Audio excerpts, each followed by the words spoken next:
Hey everyone, and welcome to another deep dive. Today we're going to be talking all about cryptocurrency staking. Oh, that's a good one.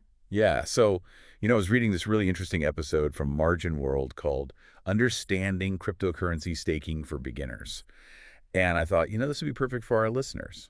Yeah, there's a lot to unpack there. Yeah, there is. But it can be pretty simple once you kind of get the basics. Okay, well, let's start with the basics then. Hmm.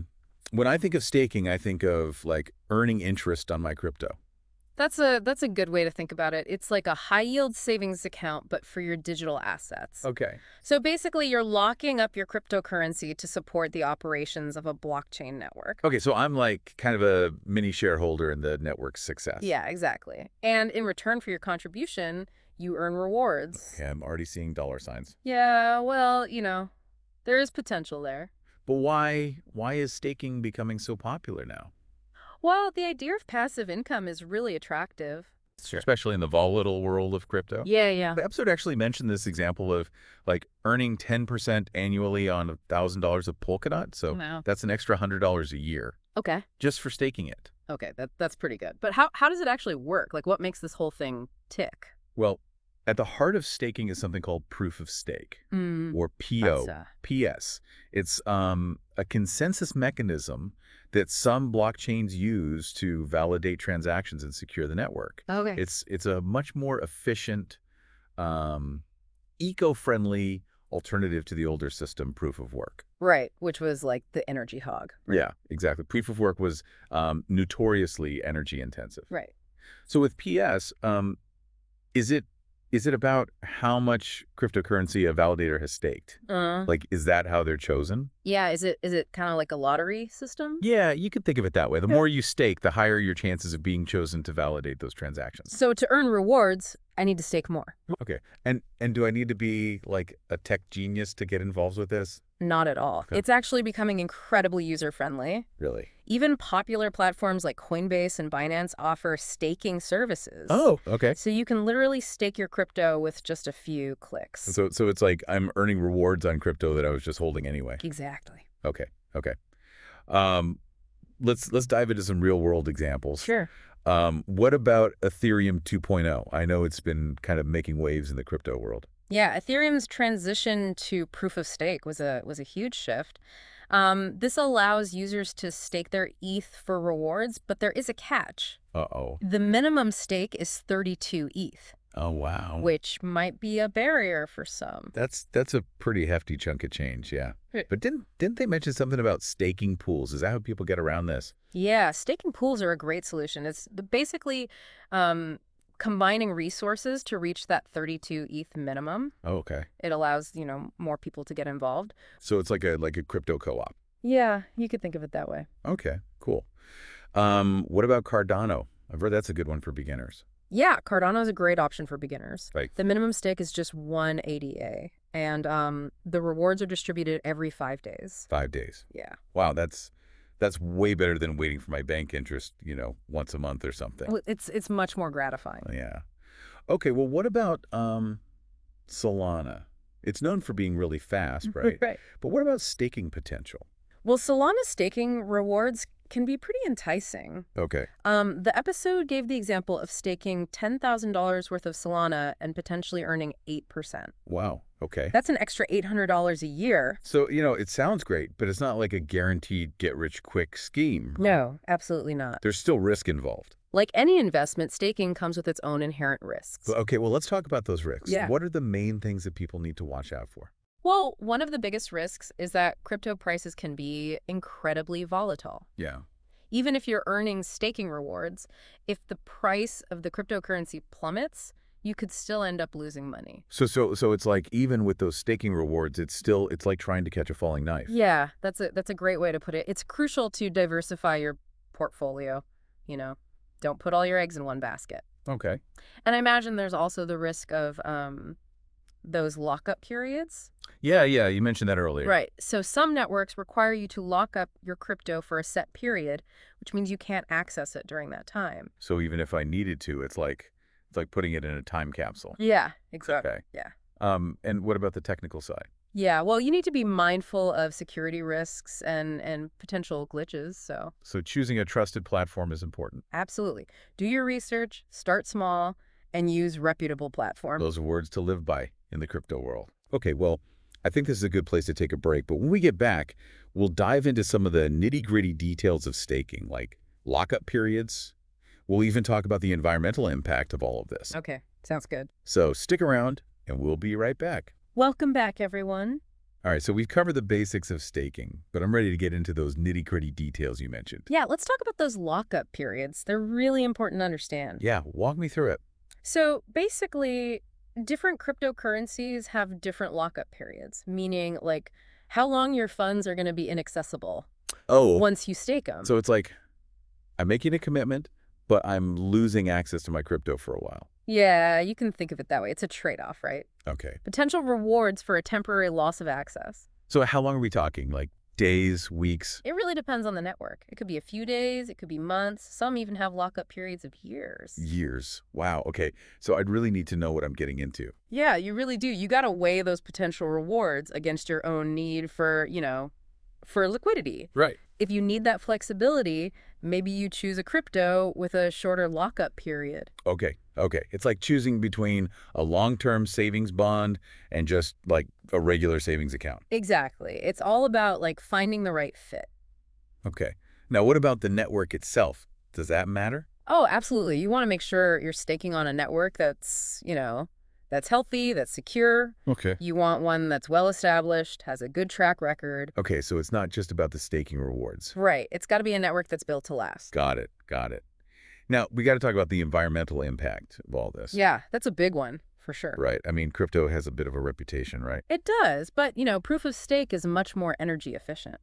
Yeah. Yeah, we talked about that. It's way better than proof of work, which was like a real energy monster. Yeah. So for people who care about the environment, there are some good options out there. Oh, definitely. Like Cardano, for instance. Cardano is known for being super eco-conscious. Okay. Okay, so there are choices you can make. Lots of them. Yeah.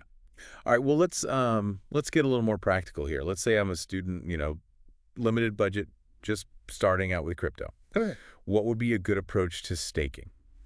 Well, in that case, I'd probably recommend something like Cardano. Okay.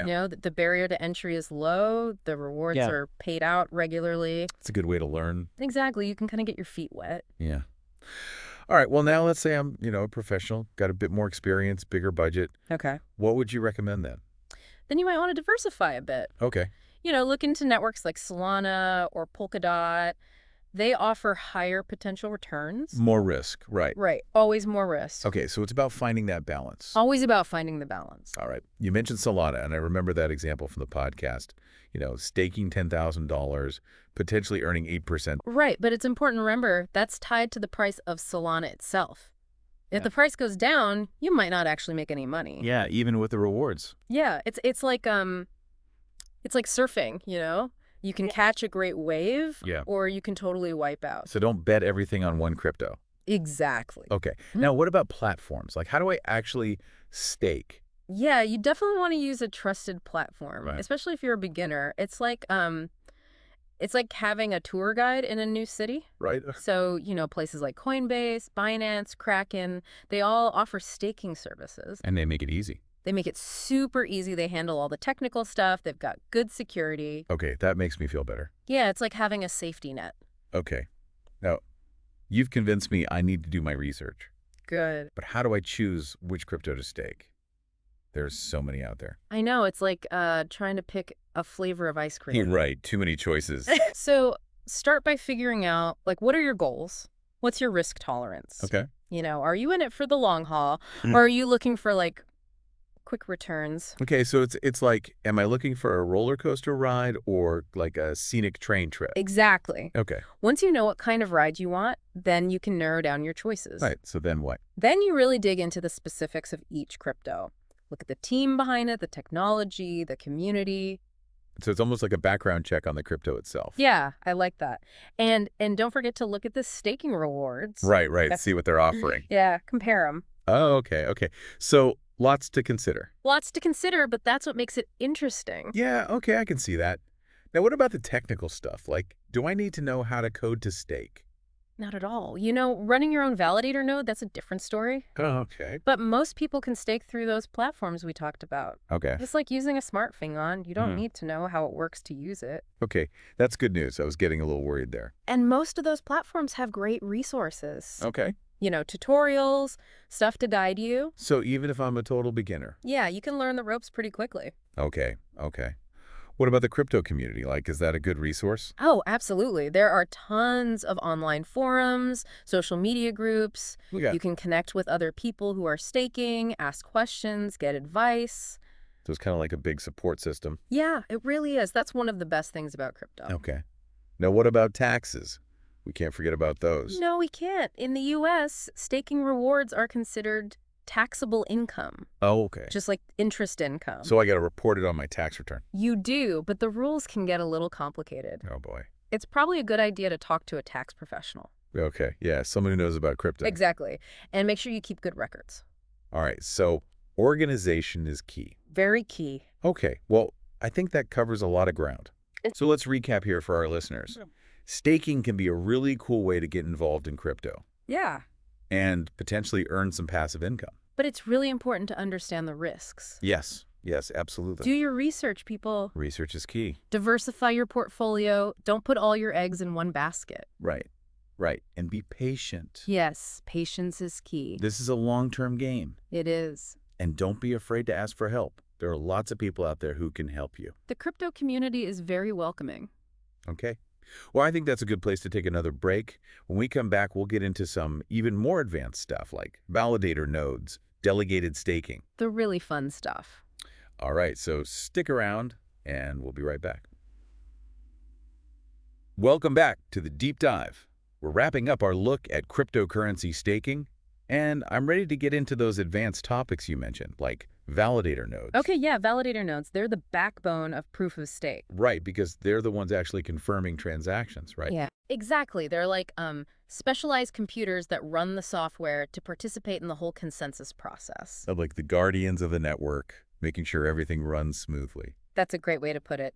They verify transactions. They add new blocks to the blockchain. So pretty important role. Very important. But running a validator node is not easy. Yeah, it sounds pretty technical. It is. You need, the right hardware, a good internet connection, and it can be expensive to get set up.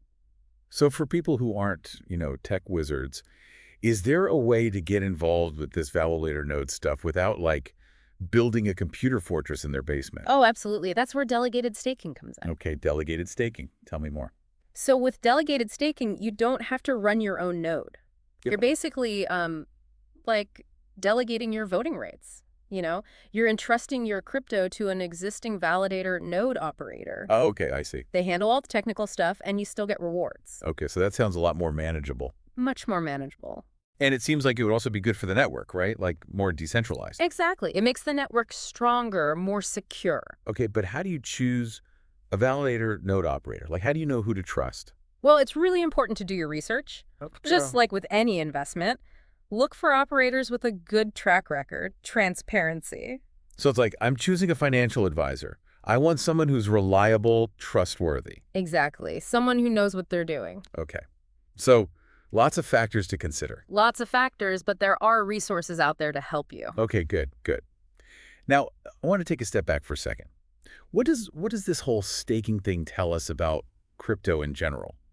It seems like more than just earning passive income. I think it shows that the crypto world is maturing. Okay. It's becoming more participatory, more collaborative. Right. Yeah. Staking encourages people to think long term. It aligns incentives between users and the networks themselves. So it's like people are becoming active participants, not just passive observers. Exactly. They have a stake in the system, literally. I like that. All right. Well, as we wrap up this deep dive, what are some things people should keep an eye on in the staking world? Like, what's got you excited about the future of staking? Well, one thing that's really interesting is liquid staking. Liquid staking. Okay, I haven't heard of that one. So with liquid staking, you can stake your crypto, but you still have liquidity. Oh, okay. You can still trade it, use it in other DeFi applications. So it's like getting the best of both worlds. Yeah, it's like having your cake and eating it too. Okay, yeah, that's pretty cool. Yeah. What about traditional financial institutions? Are they getting involved with staking? We're already seeing that Yeah. Coinbase, Kraken, they're all offering staking services. Right. And I think that trend's just going to continue. As more institutions enter the crypto space, staking's going to become more and more mainstream. So easier for the everyday person to get involved. Exactly. And as the whole crypto landscape keeps changing, I think we'll see even more innovative staking stuff coming out. Okay, so it's an exciting time to be in crypto, especially if you're interested in staking. Oh, absolutely. Staking really gives people a chance to, participate in these networks, earn rewards. Be a part of something bigger. Yeah, exactly. Well, that's about all the time we have for today. Okay. I hope you enjoyed this deep dive into cryptocurrency staking. It's a complex topic, but hopefully we've made it a little easier to understand. I hope so. Remember, knowledge is power, and in the crypto world, things change fast, so keep learning. Keep learning, stay curious. Thanks for joining us on this journey into the world of staking. Until next time, happy staking, and may your crypto portfolios flourish. Bye, everyone.